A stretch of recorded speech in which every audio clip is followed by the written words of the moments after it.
I trembled with rage watching my wife's brothers rearrange my room, wearing my clothes. "We're staying indefinitely," he announced with a smirk. My wife betrayed me with silence. 5 days of torture later, I disappeared without a word. Nobody expected what arrived at the doorstep next. The neighbors still talk about it. Revenge delivered, life reclaimed. You know that moment when you realize your entire life just got hijacked? Yeah, well, welcome to my personal hell.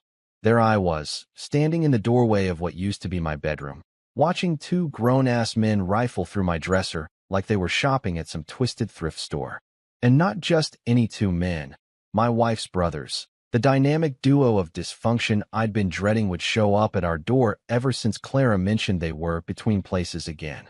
Darren, the older one with the perpetual 5 o'clock shadow and an attitude problem that could power a small city, was currently buttoning up my favorite Oxford shirt. The blue one I'd saved up 3 paychecks to buy from Brooks Brothers. He caught my eye in the mirror and had the audacity to give me this little smirk, like he was doing me a favor by stretching out the collar. "Fits pretty good," he said, adjusting the cuffs like he was born to wear designer threads instead of the usual gas station uniform he'd been sporting for the last decade. Meanwhile, Victor, the younger, somehow even lazier version of his brother, had made himself comfortable on my side of the bed. Not just sitting on it, mind you. This guy had his muddy work boots propped up on my Egyptian cotton sheets, the ones Clara and I had splurged on for our anniversary. He was scrolling through his phone, probably updating his Facebook status to "living the high life at my brother-in-law's expense," or some equally charming sentiment. The whole scene was so surreal I had to resist the urge to pinch myself. Maybe this was just some nightmare brought on by too much caffeine and not enough sleep. But no, the stench of Victor's cigarettes mixing with the cologne he'd apparently helped himself to from my bathroom cabinet was way too real. That was my Armani cologne, by the way. The stuff I only wore on special occasions because a tiny bottle cost more than most people's grocery budget. "So here's the deal," Darren announced, like he was some kind of landlord instead of a guy who'd been crashing on couches for the better part of 2 years. "We're staying indefinitely." He said that last word like it was supposed to be some kind of gift, drawing it out all slow and dramatic. Indefinite ly. Like he was savoring the taste of my impending misery. I felt my hands ball up into fists before I even realized what was happening. The rational part of my brain, the part that had gotten me through law school and landed me a decent job at the firm, was screaming at me to stay calm. Think this through. Use words, not violence. But there was this other part, this primal part that wanted nothing more than to grab both these jackasses by their greasy hair and toss them out the front door like yesterday's garbage. Instead, I turned to Clara, my wife, my partner in this thing called marriage. The woman who was supposed to have my back when her train wreck of a family came calling. She was standing right there in our bedroom doorway, close enough to see the whole pathetic display, close enough to put an end to this insanity with just a few words. "Clara," I said, and I could hear the desperation creeping into my voice despite my best efforts to sound reasonable. "You want to tell your brothers about our guest room policy? You know, the one where guests actually ask permission before moving in permanently." She looked up from her phone, because of course she was on her phone during what was arguably the most important moment of our relationship. And for just a split second, I saw something flicker across her face. Guilt, maybe? Embarrassment? But then it was gone, replaced by that blank expression she got whenever she didn't want to deal with uncomfortable situations. "They're family," she said finally, like that explained everything. Like those two magic words were supposed to make me feel better about watching my home get invaded by a couple of freeloading losers who couldn't hold down jobs or apartments or apparently basic human decency. "Family," I repeated, tasting the word like it was spoiled milk. "Right. And what am I exactly? The friendly neighborhood ATM." Victor looked up from his phone long enough to snort out a laugh. "Dude, chill out. We're not asking for much. Just a place to crash until we get back on our feet." Get back on their feet. That was rich. These two had been getting back on their feet for longer than some people stayed married. Darren had bounced from job to job like a pinball, never lasting more than a few months anywhere before finding some excuse to quit or get fired. And Victor? Victor treated employment like it was an optional hobby, something to dabble in when he got really, really bored. "How long is until you get back on your feet?" I asked, even though I already knew I wasn't going to like the answer. Darren shrugged, still admiring himself in my shirt. Could be a few weeks, could be a few months. Hard to say, you know? Economy's tough out there. The economy. Right. Because the economy was specifically targeting the Hayes brothers, while somehow managing to spare the rest of us responsible adults who showed up to work on time and didn't treat every employer like they were doing them a personal favor. I looked at Clara again, willing her to say something, anything, that would indicate she understood how completely insane this situation was. But she'd gone back to her phone. Scrolling through whatever mindless social media drama was apparently more important than the fact that her husband was currently being evicted from his own bedroom. That's when it hit me. The silence. It wasn't just Clara being passive or avoiding confrontation. This was active betrayal, wrapped up in the neat little package of willful ignorance. She knew exactly what she was doing. She knew her brothers were going to steamroll right over me, and she was going to let them do it because it was easier than standing up to them. The silence stretched out, thick and suffocating, broken only by the sound of Victor's phone buzzing with notifications and Darren humming some off-key tune while he rummaged through my closet for his next fashion victim. They were settling in like they owned the place, and Clara was going to let them. I stood there for what felt like an eternity, watching my carefully constructed life get dismantled by two guys who thought responsibility was a dirty word. My house, my sanctuary, my reward for years of grinding through 60-hour work weeks and eating ramen noodles so I could save up for something better. All of it was being handed over to a couple of middle-aged children who'd never met a consequence they couldn't blame on someone else. And my wife, the person who was supposed to be my partner in all this, was too busy checking Instagram to notice that our marriage was circling the drain faster than water in a broken sink. That silence was worse than anything they could have said to me. Worse than Darren's smirk or Victor's casual disrespect, or even the sight of my favorite shirt getting stretched beyond recognition. That silence was the sound of my wife choosing her family over our family, choosing their comfort over my dignity, choosing the path of least resistance over what was right. That silence was betrayal in its purest form. Let me paint you a picture of what that bedroom meant to me before the Hayes brothers turned it into their personal crash pad. This wasn't just some random room with 4 walls and a ceiling. This was my goddamn sanctuary, the physical manifestation of every sacrifice I'd made to crawl out of the hole I was born into and become somebody who mattered. You want to know what rock bottom looks like? Try sharing a studio apartment with 3 other guys in their 20s, all of us too broke to afford privacy and too proud to move back in with our parents. Picture sleeping on a futon that had seen more bodily fluids than a hospital mattress, listening to your roommate's girlfriend fake her way through another disappointing sexual encounter while you tried to study for the bar exam with a flashlight because Steve couldn't be bothered to pay his share of the electric bill. That was my life for 3 years. 3 whole years. While other people my age were living it up in their parents' basements or getting bankrolled through college by trust funds they didn't even know they had, I was working double shifts at a law firm as a glorified coffee boy during the day and slinging drinks at TGI Fridays until 2 in the morning just to keep a roof over my head and ramen noodles in my stomach. But I had a plan. I always had a plan. Every dollar I earned went into one of 3 categories: rent, food, or my get the hell out of this nightmare fund. No movies, no dates, no spontaneous purchases of anything that wasn't absolutely essential for survival. I wore the same 3 button-down shirts on rotation until the collars started fraying, and I learned to fix everything from leaky faucets to broken microwaves because hiring a repair guy was a luxury I couldn't afford. The day I finally saved enough for a down payment on this house was better than graduation, better than passing the bar, better than getting my first real job at Henderson & Associates. I remember walking through the empty rooms for the first time as the actual owner, not just some broke-ass wannabe looking at places way outside his price range. The realtor handed me those keys, and I swear to God, I almost cried right there in the foyer. That bedroom, my bedroom, was going to be my reward for all those years of living like a monk. I spent weeks researching every single purchase, reading reviews and comparison shopping like my life depended on finding the perfect balance between quality and affordability. The king-size bed with the memory foam mattress that actually supported my back instead of trying to permanently disfigure my spine. The Egyptian cotton sheets that felt like sleeping on clouds after years of scratchy hand-me-downs. The blackout curtains that finally gave me the luxury of sleeping past sunrise without some jackass neighbor's dog barking me awake.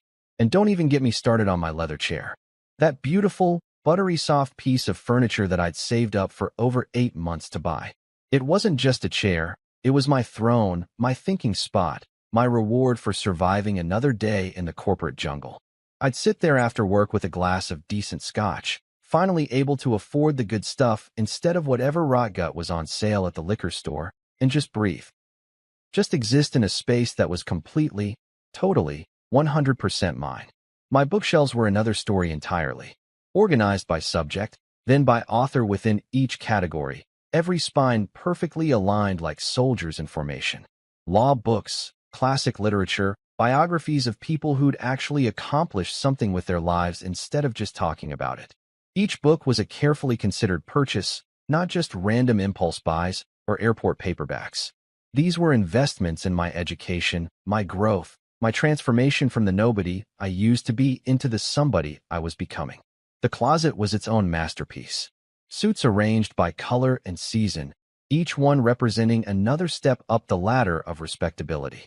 I'd started with one decent suit from Men's Warehouse, navy blue, nothing fancy, but it fit properly and didn't look like it came from a garage sale. Then, as my salary increased and my position at the firm became more secure, I'd add another one. Charcoal gray, pinstripe, a few dress shirts that actually fit my shoulders instead of hanging on me like a scarecrow's costume. Every tie in that closet told a story. The red one I wore to my first court appearance. The conservative blue one that sealed the deal on the Morrison account. The subtle pattern that Clara said brought out my eyes, back when she still noticed things like that about me. Each piece was earned, not given. Each item represented hours of overtime, skipped lunches, and saying no to every fun thing my friends invited me to do. This house wasn't just where I lived. It was proof that I'd made it. Proof that the kid who used to eat generic cereal for dinner because it was cheaper than actual food had grown up to become someone who owned property, someone who had equity and assets and a credit score that didn't make loan officers laugh out loud. But now I was watching Darren treat my custom-organized closet like his personal shopping mall, pulling out jackets and holding them up to his body like he was getting ready for prom. The same guy who thought Payless was high-end footwear was manhandling Italian leather shoes that cost more than his monthly unemployment check. Victor had claimed my reading chair like he was some kind of literary scholar instead of a guy whose idea of intellectual stimulation was arguing with strangers on Facebook about conspiracy theories. He was eating Cheetos, actual orange-dusted Cheetos, while lounging on leather that I'd spent 2 hours every Sunday conditioning and protecting from exactly this kind of abuse. My bathroom had become their personal grooming station. My electric razor, the one I'd researched for months before buying, was sitting on the counter with someone else's whiskers still stuck in the blades. My cologne, my aftershave, my fancy shampoo that actually cleaned your hair instead of just making it smell like artificial fruit. All of it was being treated like complimentary hotel amenities.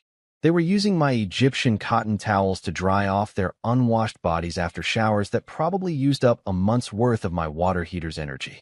The same towels I'd hand-wash for the first 6 months I owned them because I was terrified the washing machine would somehow damage the fibers. Clara kept saying it was just family, like that phrase was some kind of magic spell that made theft and trespassing socially acceptable. But here's the thing about family. Real family respects what you've worked for. Real family doesn't treat your home like their personal charity case. Real family asks before they take, and they damn sure don't move in permanently without so much as a conversation about boundaries or expectations or basic human decency. What Clara's brothers were doing wasn't family behavior. It was trespassing with a blood relation excuse attached to it. It was turning my sanctuary into their personal welfare state, complete with free room, board, and access to everything I'd busted my ass to earn. And the worst part? They acted like they were doing me a favor by being there, like their presence was some kind of gift I should be grateful for instead of the violation it actually was. 5 days, 120 hours, 7,200 minutes of pure, concentrated hell disguised as family bonding time. If someone had told me that 5 days could feel longer than the entire 3 years I spent clawing my way through law school while working 2 jobs, I would have laughed in their face. But here I was, living proof that time really is relative. And when your relatives are parasitic losers who treat your home like their personal all-inclusive resort, those minutes crawl by like they're moving through molasses. Day 1 started with what I can only describe as an assault on my eardrums. Darren had apparently decided that 7 a.m. was the perfect time to blast his music, and I use the term music very loosely here, because what came thundering out of my expensive Bose speakers sounded more like someone had put a garbage disposal in a blender and hit the liquefy setting. Some kind of death metal nonsense with lyrics that seemed to consist entirely of screaming about how society had wronged him and how the world owed him something. The irony wasn't lost on me. Here was a guy who'd never held down a steady job for more than 6 months, blasting songs about being oppressed by the system while literally living rent-free in someone else's house. But pointing out irony to the Hayes brothers was like trying to explain quantum physics to a goldfish. Technically possible, but ultimately a waste of everyone's time. I stumbled downstairs in my pajamas, hoping maybe I could have a rational conversation about volume levels and common courtesy.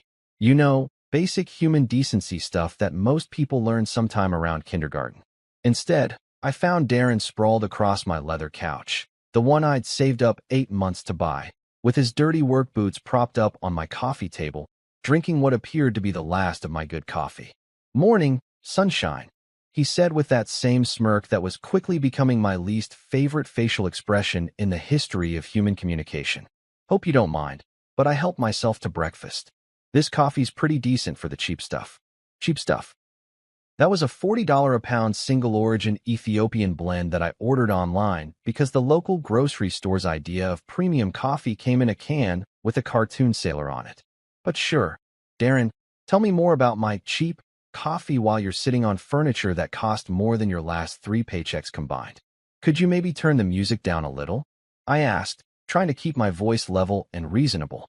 "It's pretty early, and the neighbors." "What neighbors?" Victor called from the kitchen, apparently having helped himself to whatever he could find in my refrigerator. "This place is practically in the middle of nowhere. Who's gonna complain? Who's gonna complain? How about the guy who actually pays the mortgage and has to live with these people for the foreseeable future? How about the guy who's trying to maintain some semblance of a professional reputation in a community where word travels faster than a celebrity divorce rumor?" But instead of saying any of that, I just nodded and retreated upstairs, because apparently I'd become the kind of spineless pushover who gets walked all over by unemployed freeloaders in his own house. The music didn't get turned down. If anything, it seemed to get louder, like my polite request had been interpreted as a challenge to their masculinity. Day 2 brought the discovery that Victor had helped himself to my car keys. Not asked to borrow the car, mind you. Just took the keys off my kitchen counter like he was entitled to use my Honda Civic as his personal taxi service. I found this out when I went to leave for work and found my driveway empty except for oil stains and the lingering smell of whatever cheap cigarettes he'd been smoking with the windows rolled up. He rolled back into the driveway at 11:30 that night, 3 sheets to the wind, and apparently under the impression that my car had unlimited gas mileage, because the tank was sitting on empty despite being full when he'd taken it.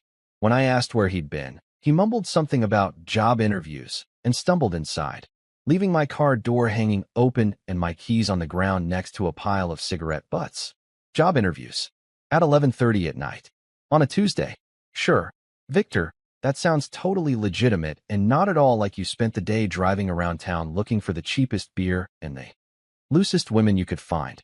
Day 3 was when I discovered that my kitchen had become their personal restaurant, with me apparently cast in the role of unpaid chef and dishwasher. I came home from a 12-hour day at the firm to find them both sitting at my dining room table, looking at me expectantly like I was late for my shift at the short-order cook. "Hey, man, what's for dinner?"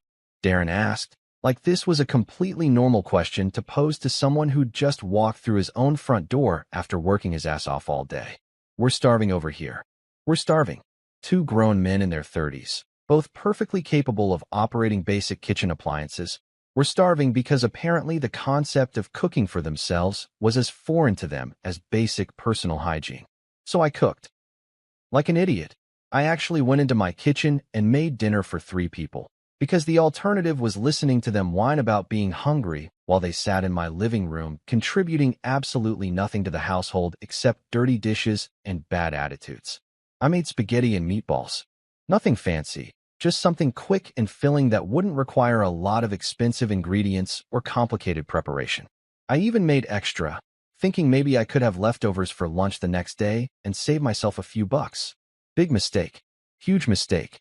Because apparently my cooking was fair game for commentary and criticism from two guys whose culinary expertise peaked at heating up frozen burritos in the microwave. "This sauce is pretty bland," Victor announced between mouthfuls, like he was some kind of food critic instead of a guy who considered ketchup a vegetable. "You got any hot sauce or something to give it some flavor?" Darren nodded in agreement, already reaching for the Parmesan cheese that I'd splurged on because I actually gave a damn about eating something that didn't taste like cardboard. "Yeah, and the meatballs are kind of dry. You might want to work on your technique." "Work on my technique." Right. I should definitely take cooking advice from two guys who thought Hamburger Helper was haute cuisine and considered it a successful meal if they managed to heat it all the way through without burning down the kitchen. But the absolute worst part, the thing that made my blood pressure spike into the danger zone, was Clara's response when I tried to talk to her about the situation. I waited until we were alone in our bedroom. Well, technically still our bedroom, since Victor hadn't moved his stuff in there yet, and tried to explain how completely insane this whole situation was.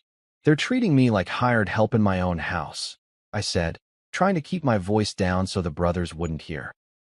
"I'm working all day, coming home and cooking dinner, cleaning up after them, and they're acting like I owe them something." Clara didn't even look up from her phone.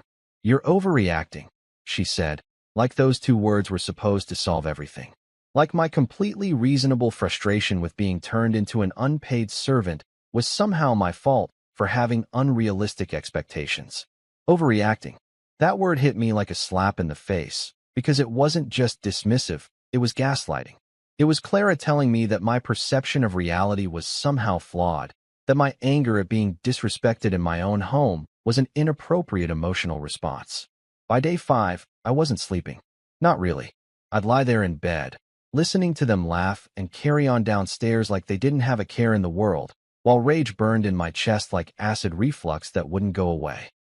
They'd stay up until 2 or 3 in the morning, drinking my beer and watching my TV and acting like they owned the place. And Clara? Clara had checked out completely. She'd given up even pretending to care about my feelings or my comfort. Every conversation ended with her telling me I was overreacting, or that it was just temporary, or that they were family and I needed to be more understanding. But understanding has its limits, and I'd reached mine. 5 days of being a stranger in my own home was 4 days too many. You know what they say about the best laid plans of mice and men? Well, sometimes the best plan is no plan at all. Sometimes the smartest move is the one nobody sees coming, including yourself.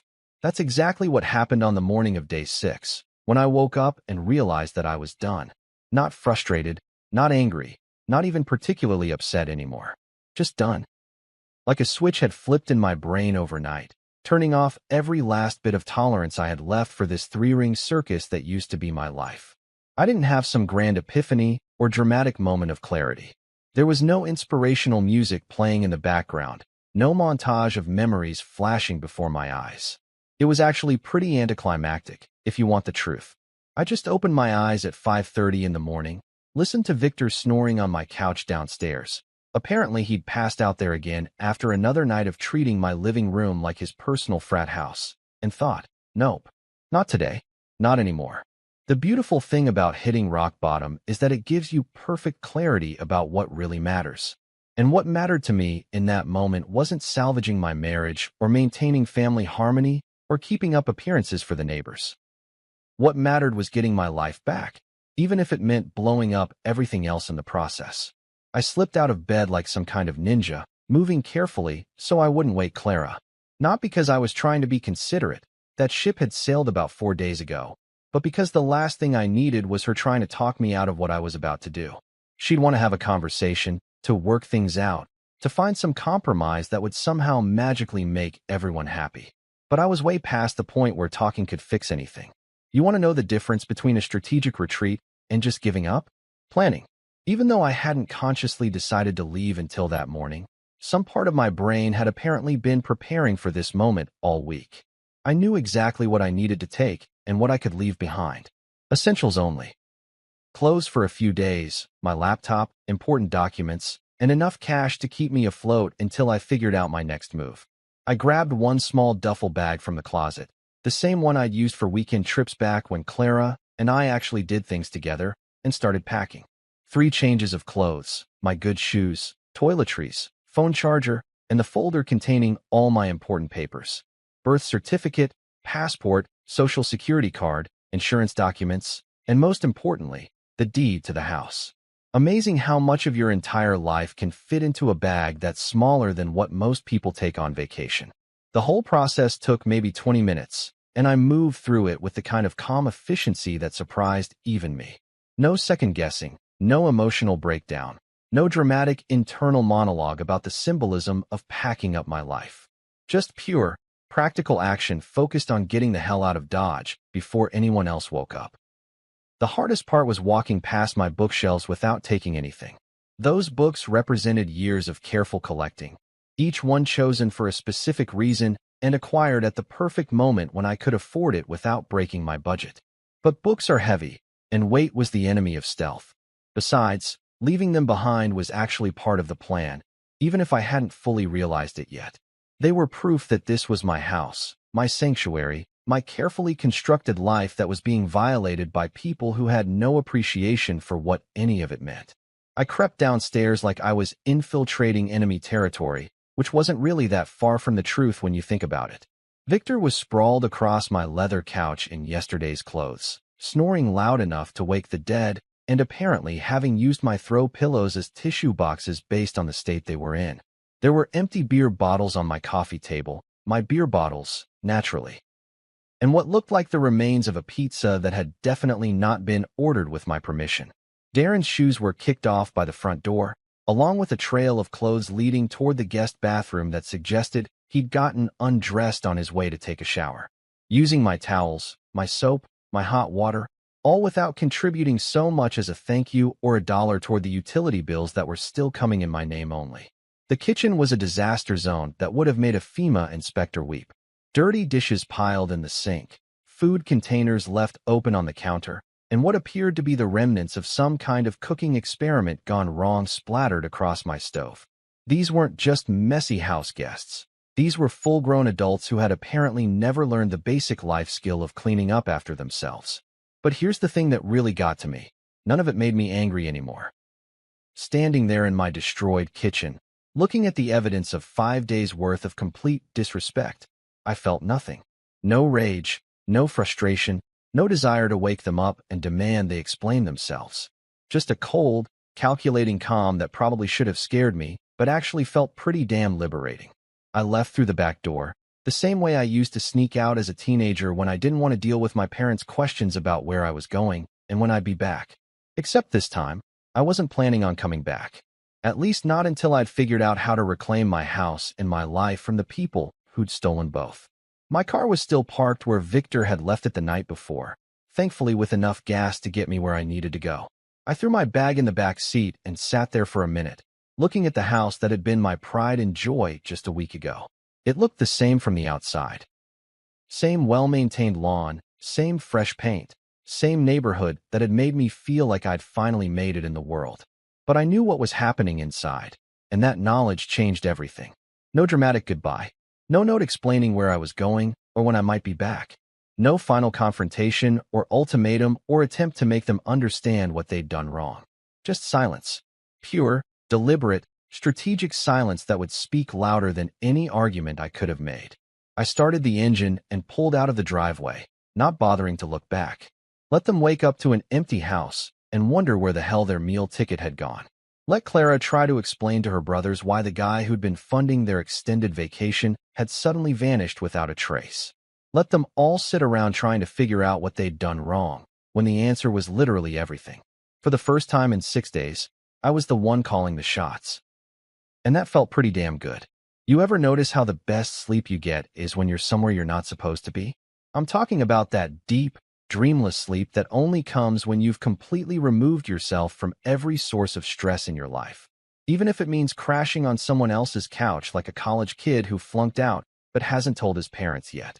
That's exactly the kind of sleep I got my first night at Mark's place. And let me tell you, it was better than any five-star hotel I'd ever stayed in. Mark Sullivan had been my study partner back in law school, one of those naturally brilliant guys who made everything look effortless while the rest of us were pulling all-nighters and surviving on coffee and Adderall. He'd landed a sweet gig at a corporate firm right out of school, the kind of place where they gave you a signing bonus bigger than most people's annual salary and expected you to bill enough hours to justify it. But Mark was smart about money, smarter than me, apparently, since he'd managed to buy not just one property but two, including this little one-bedroom apartment across town that he kept as a rental investment. When I showed up at his door at 6 in the morning looking like a refugee from my own life, Mark took one look at my face and didn't ask any questions. That's the mark of a true friend, knowing when someone needs help and not making them jump through hoops to get it. He just grabbed his coffee, tossed me a spare key, and said, "Third floor, apartment 3B. Tenant moved out last week, so it's all yours until I find someone new." No interrogation about what had happened. No lecture about working things out with my wife. No unsolicited advice about family dynamics or marriage counseling. Just a solution to my immediate problem and the understanding that I'd explain everything when I was ready. That kind of no-questions-asked friendship is rarer than an honest politician, and I made a mental note to pay this favor forward somehow once I got my life sorted out. The apartment was perfect for my purposes, small, clean, and completely anonymous.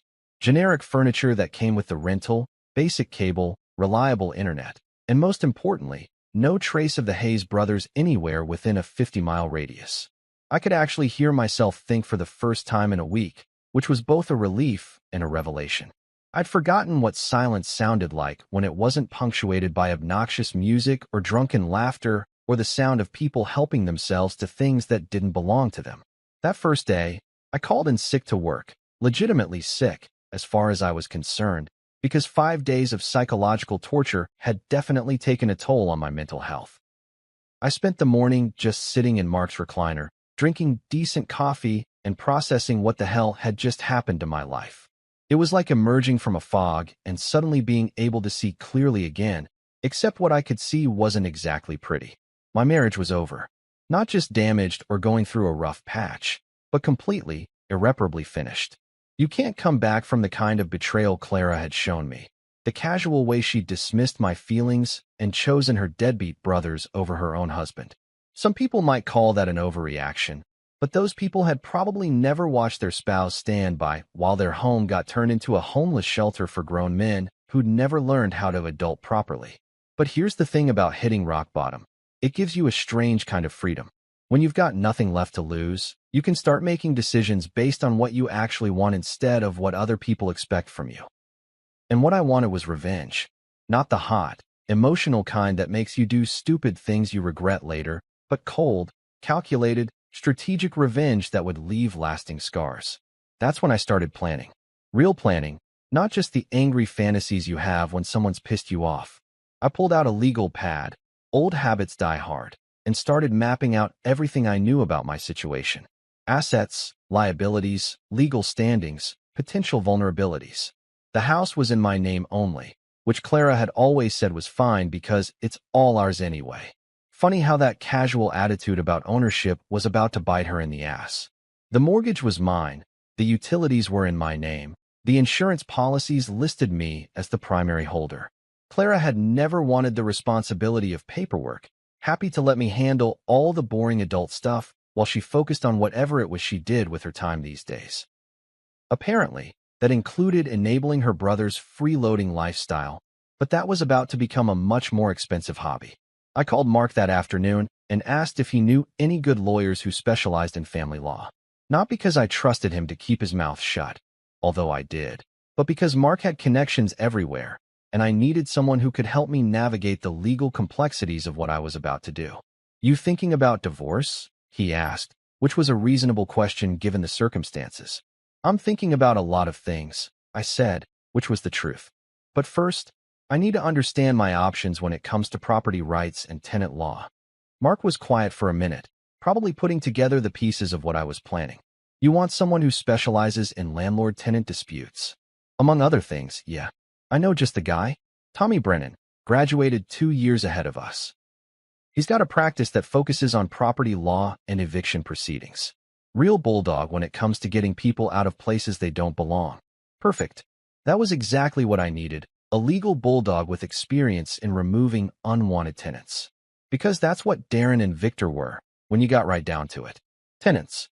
Unwanted, non-paying, destructive tenants who had overstayed their welcome in someone else's property. But the real stroke of genius came from Mark's cousin Danny, who owned a moving and clean-out company. Danny specialized in what he called life transitions, helping people who were downsizing, getting divorced, or cleaning out estates after someone died. He'd seen every kind of domestic drama you could imagine, and he had a crew of guys who could move furniture with the efficiency of a NASCAR pit crew. You thinking about moving some stuff around? Mark asked when I brought up Danny's services. Something like that, I said. How quickly could they furnish an empty house? Depends on what kind of furniture you're talking about. Danny keeps a warehouse full of stuff he's picked up from estate sales and foreclosures. Nothing fancy, but functional. He could probably outfit a whole house in a few hours if you needed him to. The plan was starting to come together in my head, and it was beautiful in its simplicity. If Darren and Victor wanted to play house in my property, I was going to make sure they got the full homeowner experience. All of it. The responsibility, the bills, the consequences of their actions. Everything they'd been avoiding their entire adult lives was about to catch up with them in the most humiliating way possible. I spent that evening researching landlord-tenant law, property rights, and eviction procedures. Knowledge is power, and I was about to become the most powerful man in this particular equation. Clara and her brothers thought they'd won by forcing me out of my own house, but they had no idea what kind of storm was brewing. They wanted to treat my home like their personal welfare state? Fine. I was about to show them exactly how expensive that decision was going to be. There's something deeply satisfying about watching a perfectly executed plan unfold, especially when the people on the receiving end have absolutely no idea what's hitting them. It's like watching a master chess player set up checkmate 15 moves in advance, while their opponent is still trying to figure out which piece is the horsey. That Tuesday morning, as I sat in my rental car across the street from my own house, sipping coffee and waiting for the show to begin, I felt like Bobby Fischer about to deliver the most beautiful checkmate in the history of the game. The moving trucks arrived at exactly 8 a.m., which was perfect timing because that's when Darren and Victor were usually starting to think about maybe possibly considering. The idea of waking up. Danny's crew was efficient as hell. 3 trucks, 8 guys, and enough secondhand furniture to outfit a small apartment complex. They moved with the kind of precision you only see in professional operations, each guy knowing exactly what his job was and how to do it without wasting time or energy. The first sign that something was wrong came when Mrs. Henderson from next door peeked out her front door, probably wondering why there was suddenly a convoy of moving trucks parked on our usually quiet suburban street. Mrs. Henderson was the neighborhood watch captain, which basically meant she had appointed herself the official gossip coordinator for a 6-block radius. Nothing happened on Maple Street without Mrs. Henderson knowing about it, analyzing it, and sharing her findings with anyone who would listen. I watched her grab her phone, probably texting the neighborhood group chat that had been buzzing with speculation ever since I'd disappeared 3 days ago. The official story, according to Clara's Facebook posts, was that I was out of town on business, which was technically true if you considered plotting revenge against your wife's freeloading brother's a business venture. The real entertainment started when the brothers finally stumbled outside, looking like extras from a zombie movie who hadn't gotten the memo that filming had wrapped. Darren appeared first, wearing my favorite polo shirt and a confused expression that suggested his brain was still trying to boot up for the day. Victor emerged a few minutes later, scratching himself in places that really shouldn't be scratched in public and squinting at the trucks like they were some kind of optical illusion. What the hell is this? Darren called out to the lead mover, a stocky guy named Pete who looked like he could bench press a refrigerator without breaking a sweat. Pete consulted his clipboard with the kind of professional indifference that comes from years of dealing with confused customers. Moving and delivery service for Darren and Victor Hayes, residents of 1247 Maple Street. We've got furniture and household items to be moved in today. We didn't order any furniture, Victor protested. which was probably the first honest thing he'd said since moving into my house. Take it up with whoever placed the order, Pete shrugged. I just moved the stuff where it's supposed to go. You got a problem with the delivery, call the company. That's when things got really interesting. See, the beauty of my plan wasn't just that I was delivering furniture to my own house. It was the kind of furniture I was delivering. Danny had outdone himself in selecting the most perfectly awful collection of secondhand crap he could find. We're talking about furniture that looked like it had been rejected by a college dorm for being too ugly and uncomfortable. The moving crew started hauling in recliners that had probably seen more bodily fluids than a hospital emergency room. Fold-out couches that looked like they'd been designed by someone who had a personal vendetta against human comfort. Coffee tables that were held together with duct tape and hope. Kitchen chairs that wobbled like they were auditioning for a slapstick comedy routine. But the real masterpiece was the bunk beds. Adult-sized bunk beds that looked like they'd been salvaged from a prison that had been condemned for human rights violations. The kind of beds that made you question every life choice that had led you to sleeping on them. Pete and his crew hauled them right into what used to be my master bedroom, assembling them with the efficiency of people who had clearly done this many times before. Hey, wait a minute, Darren yelled, finally realizing that his temporary paradise was being systematically downgraded to match his actual station in life. You can't just come in here and rearrange our stuff. Your stuff? Pete asked, raising an eyebrow. According to my work order, this is all your stuff. We're just delivering it to your current residence. The neighbors were having a field day with this whole spectacle. Sandra Morrison from across the street had positioned herself on her front porch with a cup of coffee, pretending to water plants that clearly didn't need watering. Bob and Linda Chun had found urgent yard work that needed to be done in their front lawn, giving them the perfect vantage point to observe the chaos unfolding at the Hayes residence. Even old Mr. Patterson, who usually minded his own business and kept to himself, had mysteriously decided that Tuesday morning was the perfect time to wash his car in his driveway, positioning himself for optimal viewing of the furniture parade. The moving crew worked with the kind of systematic thoroughness that would have made a military logistics officer weep with pride.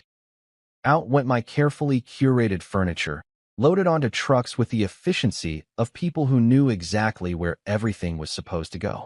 In came the island of misfit furniture, each piece more gloriously awful than the last. A dining room table that looked like it had been built by someone who had only heard furniture described to them secondhand. Lamps that provided just enough light to see how depressing everything else was. A refrigerator that was older than some of the people moving it, complete with that lovely yellow tint that screams, "I've been in more apartments than a pizza delivery guy." Clara showed up right in the middle of the transition, probably alerted by the neighborhood emergency alert system that Mrs. Henderson had undoubtedly activated. She pulled into the driveway just as Pete's crew was hauling out my leather sectional, the one I'd saved up for over a year to buy, and replacing it with a couch that looked like it had been upholstered with material rejected by a 1970s hotel chain. "What is this?" she screamed, which was really more of a rhetorical question since the answer was pretty obvious to anyone with functioning eyeballs. "Ma'am, we're just following our work orders," Pete explained with the patience of someone who dealt with hysterical customers on a regular basis. "Furniture delivery and setup for the current residents." Current residents? Clara's voice cracked like she was going through puberty again. "This is my house." Pete consulted his clipboard again. "According to our paperwork, this property is currently occupied by Darren and Victor Hayes. We're just making sure they have appropriate furnishings for their living situation." The beautiful thing about bureaucracy is that once it gets rolling, it's almost impossible to stop. Pete had official paperwork, work orders signed by someone with apparent authority, and a crew of guys who just wanted to finish the job and move on to the next one. Clara could scream and protest all she wanted, but Pete's job was to move furniture, not to arbitrate domestic disputes. The whole process took about 3 hours, during which time the entire neighborhood got a front row seat to the most entertaining reality show they'd ever seen. By the time the trucks pulled away, 1247, Maple Street had been transformed from a middle-class suburban home into something that looked like a halfway house for people with questionable life choices. And the mailbox? That got updated too. A nice, professional-looking label that read, "Hayes Residence," in bold letters. Because if Darren and Victor were going to live there indefinitely, they might as well make it official. The phone call came exactly 24 hours after the furniture brigade had finished their masterwork, which was perfect timing because it gave Clara just enough time to fully absorb the magnitude of what had happened to her little fantasy world. When my ringtone started playing, she'd always insisted on keeping her own special tone, some cheesy love song that now felt more like a funeral dirge. I let it ring 3 times before answering. Not because I was busy, but because I wanted her to sit there for those extra few seconds, wondering if I was even going to pick up. "Hello, Clara," I said, keeping my voice as neutral as a customer service representative who'd already decided you weren't getting your money back. "What is this?" she practically shrieked into the phone, and I could hear the hysteria bubbling just beneath the surface of her usually controlled exterior. "Why are there strangers moving furniture into the house?" Strangers? That was rich, coming from someone who'd invited 2 professional strangers into our home and expected me to treat them like honored guests. But I wasn't about to point out the irony just yet. That would come later, when she was really desperate.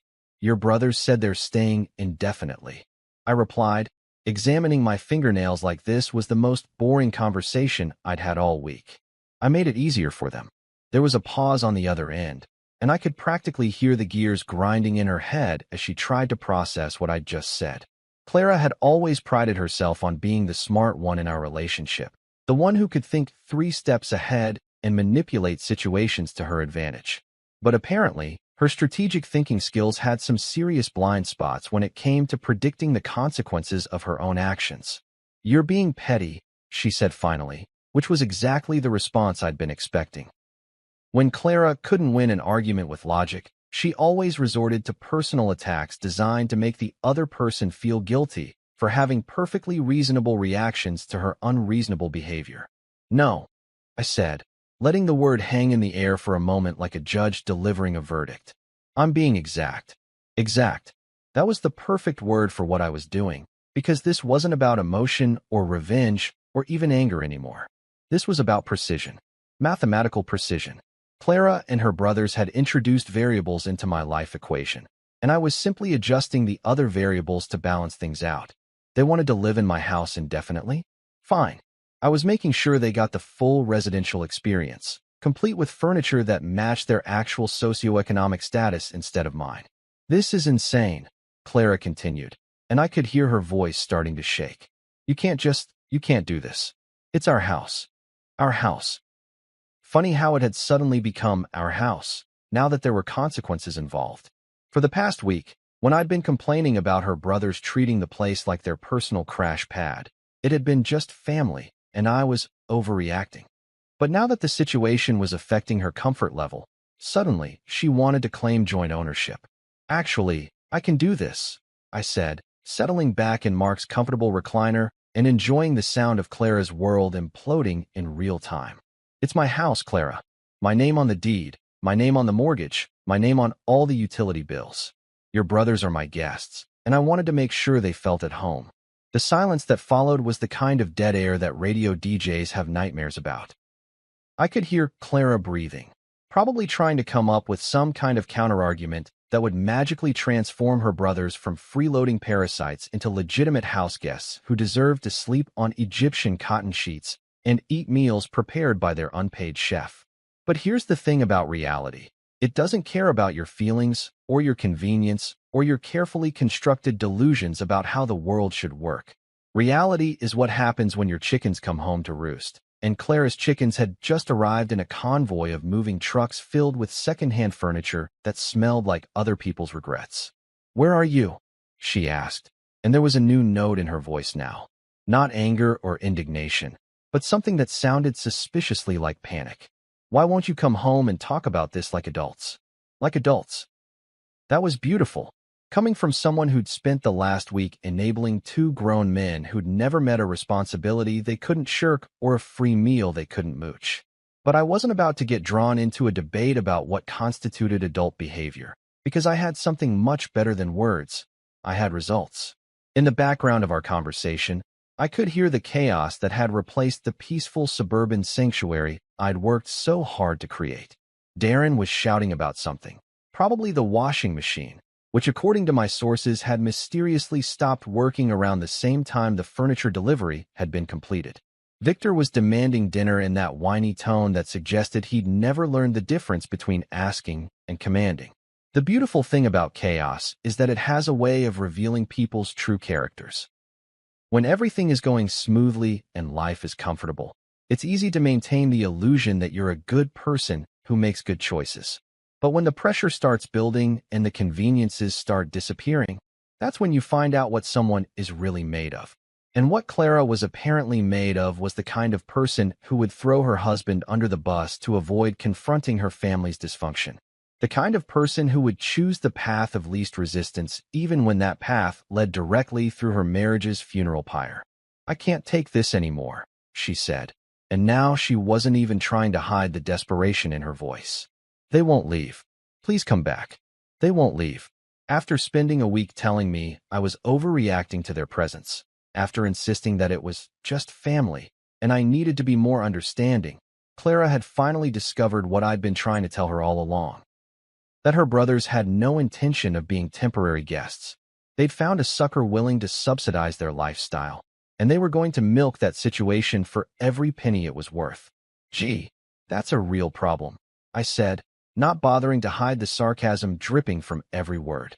"If only someone had warned you that inviting unemployed freeloaders to stay indefinitely might not work out exactly the way you planned." "This isn't funny," Clara snapped, but I could hear the exhaustion creeping into her voice. Running interference for two grown men who refused to take responsibility for their own lives was apparently more tiring than she'd anticipated. "You're right," I agreed. "It's not funny at all. It's exactly what you chose when you chose them over me. This is the life you picked, Clara. Enjoy every minute of it." I hung up before she could respond, because there really wasn't anything left to say. She'd made her choice, and now she was living with the consequences. The best part was that this was just the beginning. I had so many more surprises in store for the Hayes family residence, and Clara was about to discover that indefinite house guests came with indefinite complications. My phone buzzed with a text message almost immediately. "We need to talk." I deleted it without responding and turned off my phone. Talking was what got me into this mess in the first place. From now on, I was going to let my actions do all the talking for me. 2 weeks. That's how long it took for Clara's carefully constructed world of denial to completely implode, and honestly, I'm surprised it lasted that long. I'd given the whole situation maybe a week before she came crawling back, begging me to fix the mess she'd created. But Clara had always been stubborn, and apparently she was willing to endure a lot more chaos than I'd given her credit for before admitting that maybe, just maybe, her beloved brothers weren't the harmless house guests she'd pretended they were. The first crack in her facade came courtesy of Darren's shopping addiction. See, when you're living rent-free in someone else's house, eating someone else's food, and wearing someone else's clothes, it's easy to start feeling like you're entitled to someone else's credit as well. And Darren, being the entrepreneurial spirit he was, had apparently decided that my old Amazon account was community property. I found out about his little shopping spree through my credit card alert system. You know, that handy feature that sends you a text every time someone charges more than $100 to your account. My phone started buzzing like a teenager's during prom season, and at first I thought there might be some kind of system error. Surely nobody was stupid enough to rack up $1,500 worth of charges on someone else's credit card in a single afternoon. But no, there it was in beautiful black and white. A 65-inch smart TV, a PlayStation 5, some kind of high-end sound system, and enough video games to stock a GameStop. All of it ordered with next-day delivery to 1247 Maple Street, charged to the credit card that Darren had apparently memorized from all those times I'd ordered takeout during their visit. The beautiful thing about identity theft is that it's really easy to prove when the perpetrator is stupid enough to have everything delivered to the same address where he's currently squatting. I called my credit card company from Mark's apartment, explained the situation to a very understanding customer service representative, and had all the charges reversed within 20 minutes. The company also flagged my account for suspicious activity and sent new cards to my current address, effectively cutting off Darren's shopping spree before he could really get warmed up. But the real entertainment value came from watching the aftermath. See, when you order stuff for next-day delivery and then the payment gets declined, the delivery company tends to want their merchandise back. And they're not particularly gentle about the process. especially when they suspect fraud might be involved. I heard about the repo visit through Mrs. Henderson, who called me directly because she was concerned about all the unusual activity at my house. Apparently, a truck from a recovery company had shown up at 8 in the morning with some very official-looking paperwork and some very unofficial-looking guys who specialized in retrieving merchandise from people who couldn't or wouldn't pay for it. They took everything, Mrs. Henderson said, and I could hear the barely contained glee in her voice. The TV, some kind of game system, boxes and boxes of stuff. Your wife's brothers were standing on the lawn arguing with the driver, but he just kept loading everything back onto the truck. I made appropriate sympathetic noises while internally doing a victory dance. There's nothing quite like the satisfaction of watching someone get hoisted by their own petard, especially when that someone has been freeloading off your hospitality for weeks. But Darren's shopping spree was just the appetizer. The main course came courtesy of Victor's social life, which apparently involved inviting every degenerate in a 20-mile radius to come party at what he'd started calling the house. Not my house, or even my brother-in-law's house, but just the house. Like it was some kind of community center specifically designed for unemployed losers who'd never met a beer they couldn't finish or a mess they couldn't leave for someone else to clean up. The party started small, just Victor and a couple of his drinking buddies hanging out in the backyard, playing music loud enough to rattle windows 3 houses away.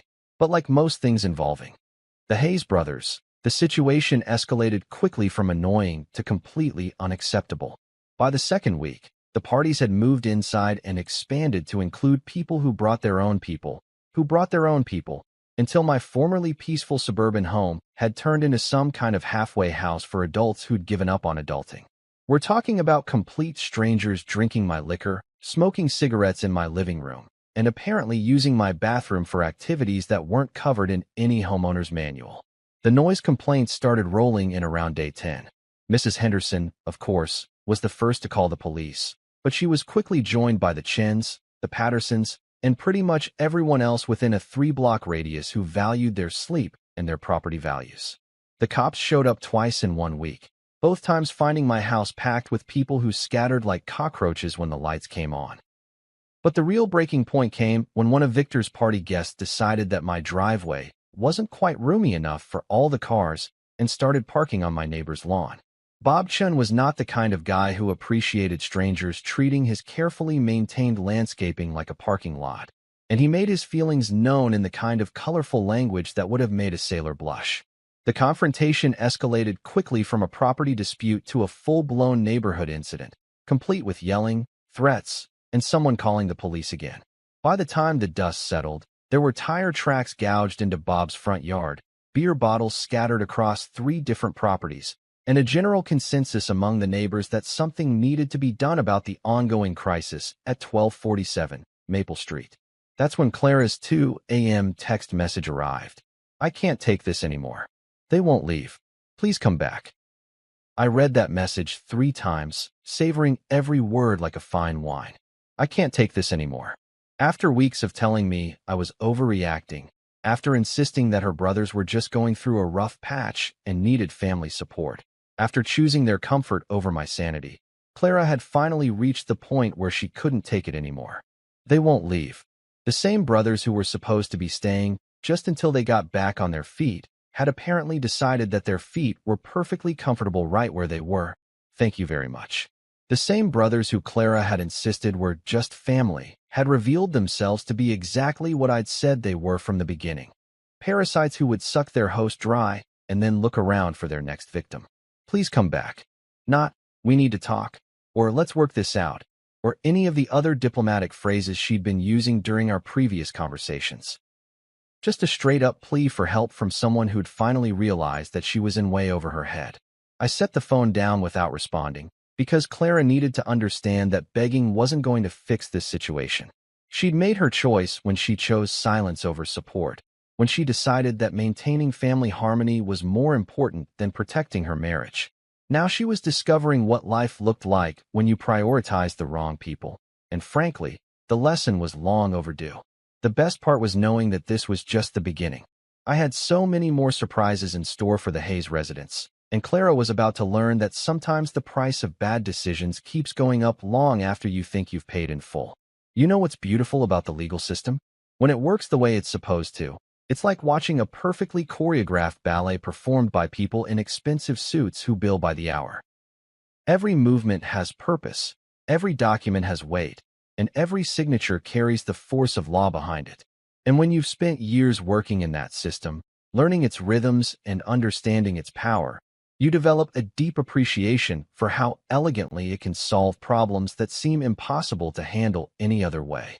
Tommy Brennan's office was exactly what you'd expect from a lawyer who specialized in making people's problems disappear through the strategic application of paperwork. Clean lines, expensive furniture, and law books arranged with the kind of precision that screamed, "I know exactly which statute applies to your particular brand of stupidity." Tommy himself was one of those guys who'd figured out early in law school that looking the part was half the battle, and he'd perfected the art of projecting competent authority without seeming like a complete asshole about it. "So," Tommy said, leaning back in his leather chair after I'd explained the situation, "you want to make this as legally airtight and personally devastating as possible.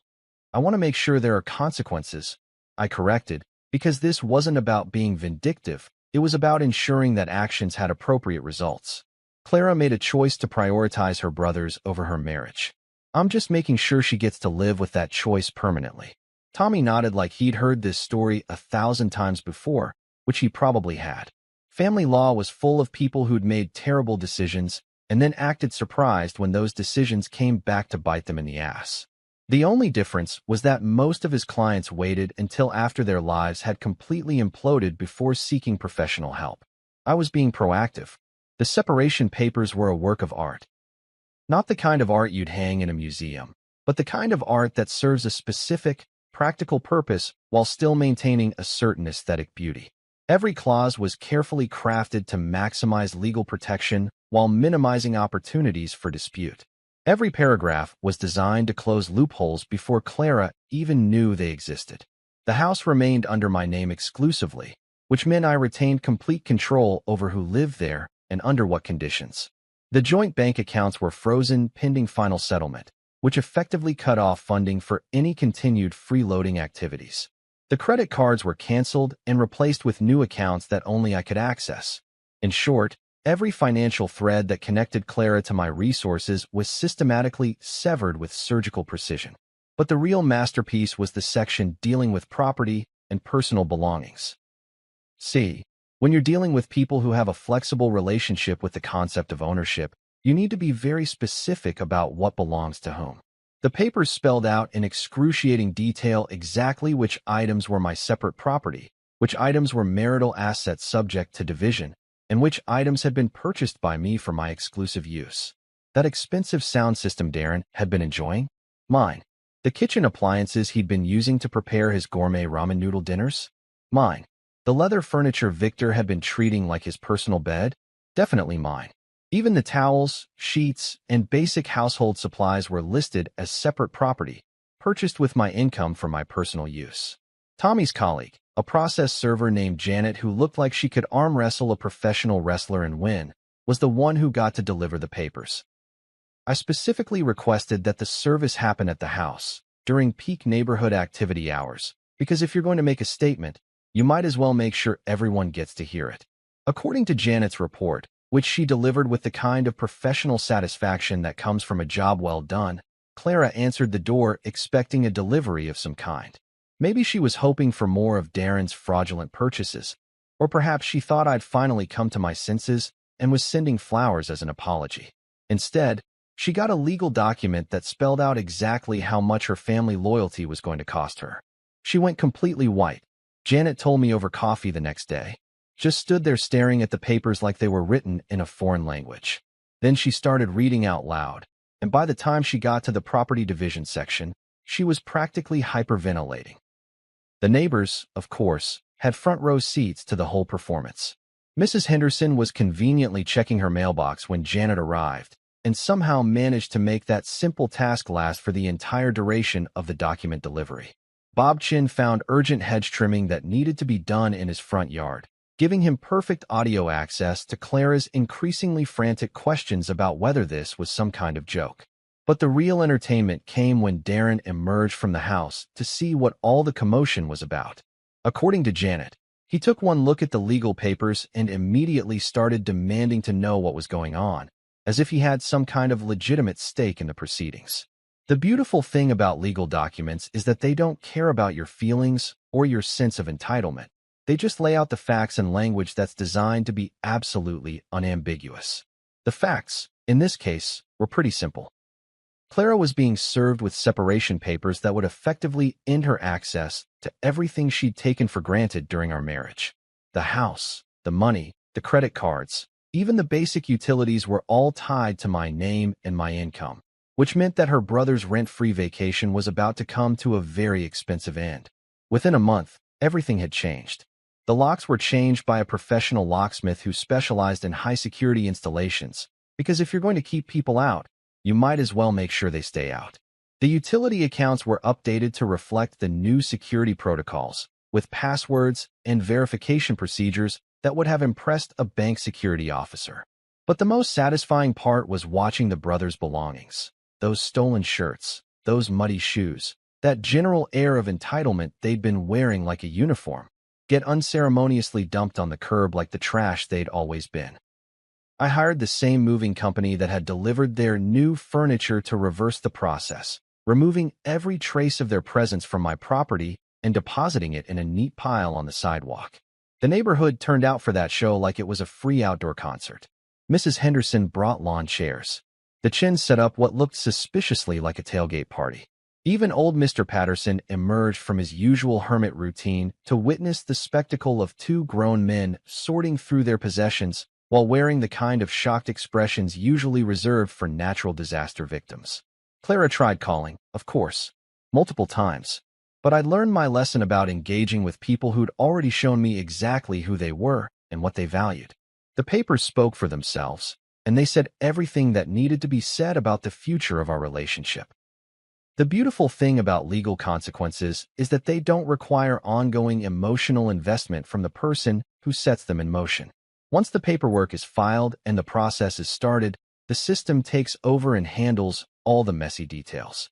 I didn't have to argue or negotiate or listen to excuses. I just had to let the law do what it was designed to do. And what it was designed to do, in this case, was make sure that people who made bad choices got to live with those choices permanently, completely, and very publicly.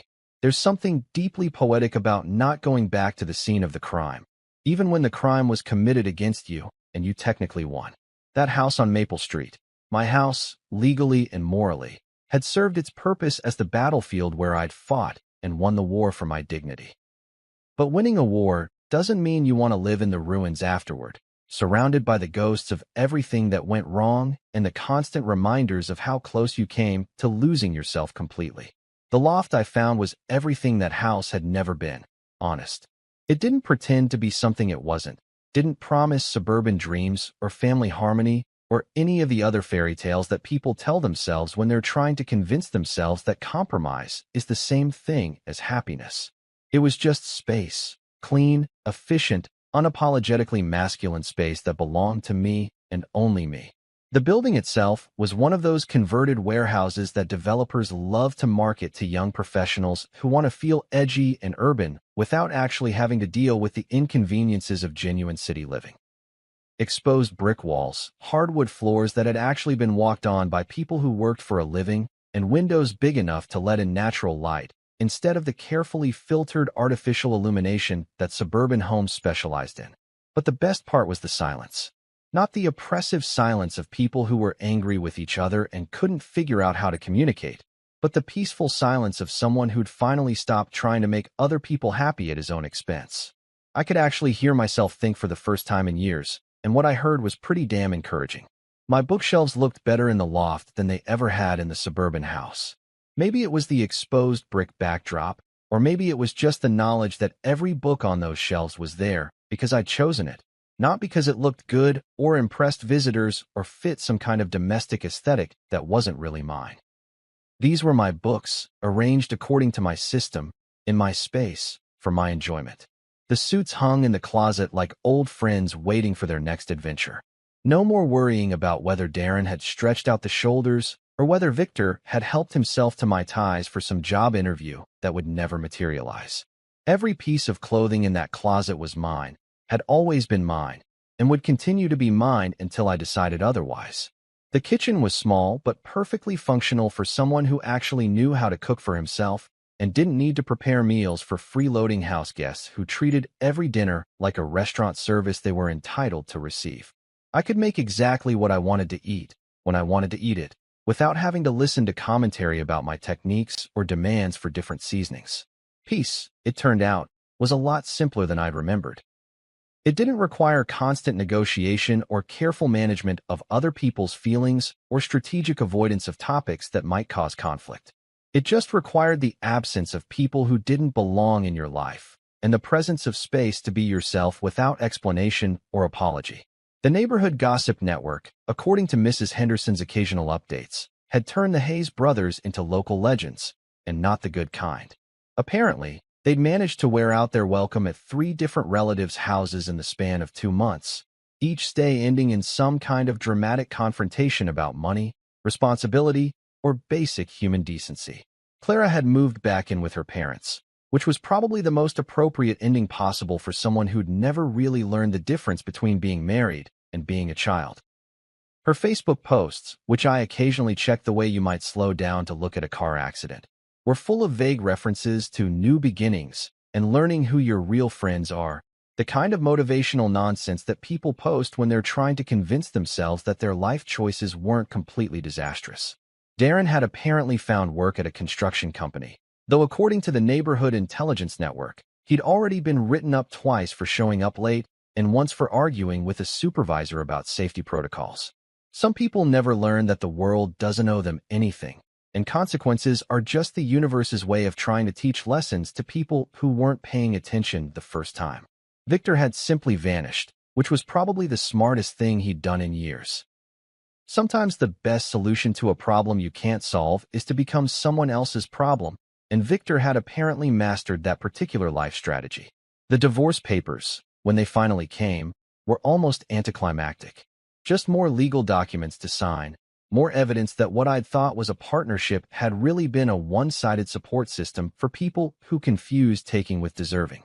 Clara had signed everything without contest, probably because her lawyer had explained exactly how little leverage she had in a situation where she'd voluntarily chosen her unemployed brothers over her employed husband. But the real victory wasn't in the legal documents or the financial settlements or even the satisfaction of watching the Hayes brothers face the consequences of their actions. The real victory was in the realization that I didn't need any of them. Not Clara, not her dysfunctional family, not the suburban dream that had turned into a suburban nightmare. I'd built a good life once, and I could build another one. Better this time, because now I knew the difference between people who added value to your existence and people who just took up space in it. I knew the difference between compromise and capitulation, between family loyalty and enabling destructive behavior, between love and convenience. The balcony of my loft faced west, which meant I could sit out there in the evenings and watch the sunset while the city settled into its nighttime rhythm. No neighbors peering over fences, no unwanted house guests making noise downstairs, no wife scrolling through her phone instead of dealing with the reality of our relationship. Just me, a good book, and the kind of peace that money can't buy but good decisions can earn. Sometimes Clara called, usually late at night when she'd had a few drinks and was feeling nostalgic about the life she'd thrown away. I'd see her name on the caller ID and let it ring, because we'd already said everything that needed to be said.